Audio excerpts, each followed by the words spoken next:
book an Uber is what the ANC's taunt is to the current Johannesburg Mayor, Dr. Mpho Phalatse, because, of course, of that scheduled council meeting to discuss her future. She, in the meantime, has launched an urgent court bid to try and halt that motion of no confidence against her from going ahead. Predictably, as you would expect, she's not available to speak to us, but we've got the City of Johannesburg's DA Deputy Caucus Leader, Bongani Ngoma, on the line to talk to us about the drama that is unfolding.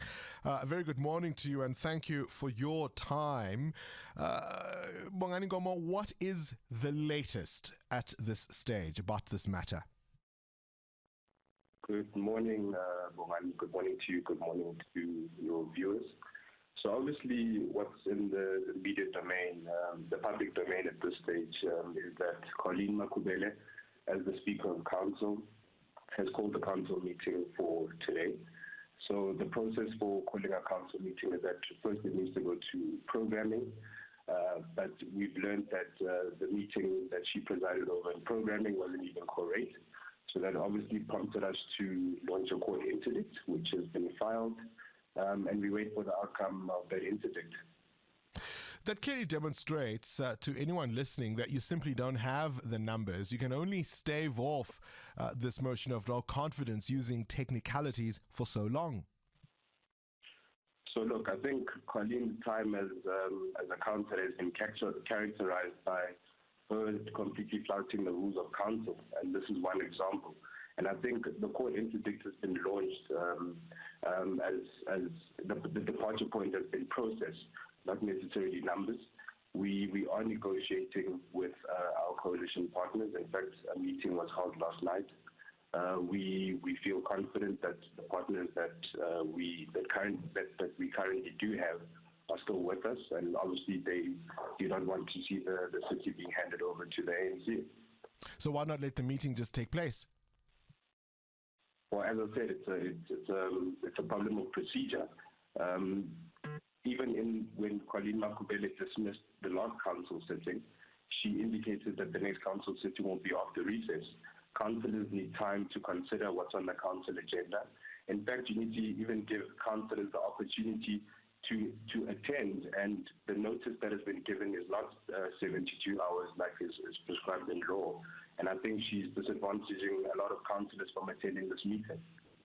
But ultimately, what looks at play here is that let's assume for a second that this does not go your way, that the courts don't agree with the urgency of this. Ultimately, whether that vote takes place today or after the recess, the numbers just don't stack up with you. That's the point I'm making.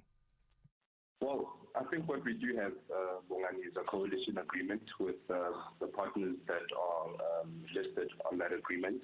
And as I've mentioned, there was a meeting that was held last night where we, attempted to find each other on the number of issues that have been raised by our partners. So what I'm saying is that there's still an agreement. We still are committed to keeping the ANC out of the city of Joburg. And the numbers are there. Well, how does that work? I mean, Colleen Makubele, for example, is a member of COPE, whose president signed the agreement you refer to. But that party, of course, is in all sorts of disarray at the moment. There's no clarity on which COPE she represents. But certainly, whatever agreement was signed all those months ago no longer stands as far as she is concerned. Well, I think, as you correctly pointed out, Colleen has taken advantage of the disarray that has taken place in COPE. But we have been in constant communication with COPE, and there is a process, an internal process that is undergo from their side. So we'll give them the time and the space to conclude that process, and hopefully it honors the coalition agreement. You've lost the Patriotic Alliance, who have accused your party of arrogance. So the reality is we really don't feel that the Patriotic Alliance should be punishing someone like Mpho Phalatse, for instance, based on their interaction with our national leaders. I think we should be looking at the merit of her work and whether or not she has done what she is supposed to. But she's a part of the party that's calling them minions, right? Who should they punish? Funny story, Moani. With the Patriotic Alliance, we in fact had a meeting with the local members, And they reiterated that they have massive respect for us, and they've built a good relationship, which was facilitated by Mpho Phalatse over the 10 months that we've been in government. So I don't think there are I don't think there are differences that we cannot resolve there. And as I said, the leaders met with the COG last night, which includes the Patriotic Alliance. And I think we'll give them space to try find themselves. Bongani Ngoma, the DA is consistently accused of arrogance here, and I think it's sidestepping the issue if you say Mpho Phalatse should not take the fall for this. Why, for example, was the DA opposed to the idea of the speaker being, let's say, a member of the IFP? I think, Bongani, we've made, the DA here is being painted as this big brother that refuses to compromise. We negotiated the coalition agreement first in November 2021, and then again in February.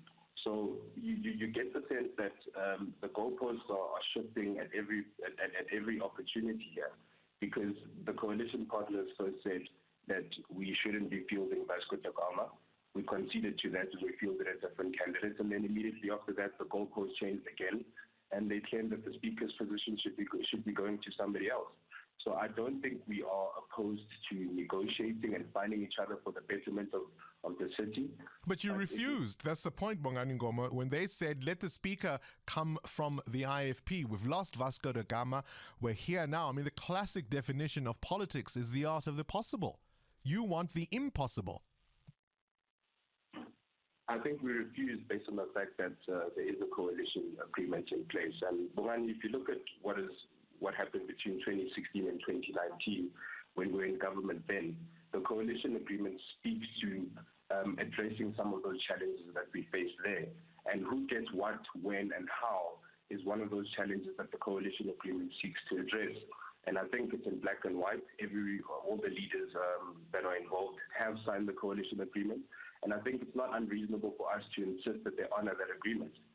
The last time we spoke to Dr. Phalatse, she of course also made allegations about members of other parties who'd been offered bribes. How far are we in terms of specific evidence against those members, and who are they? So I was actually part of that process. A case was opened at the Mpho police station. So basically, the South African Police Service said they'll need time to first and foremost investigate. But I think we are confident that we've given them enough evidence and information to get something going there. I mean, we've given them details of who was approached. We've given them details of what car they were asked to go to, what level they were asked to go to meet.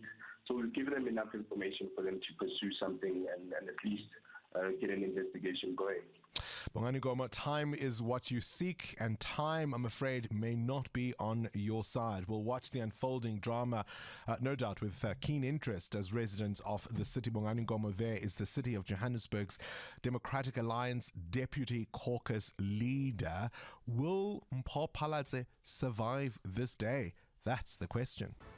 Current events, developing stories, tough questions. Your voice making a difference. This is Breakfast with Bongani Bingwa.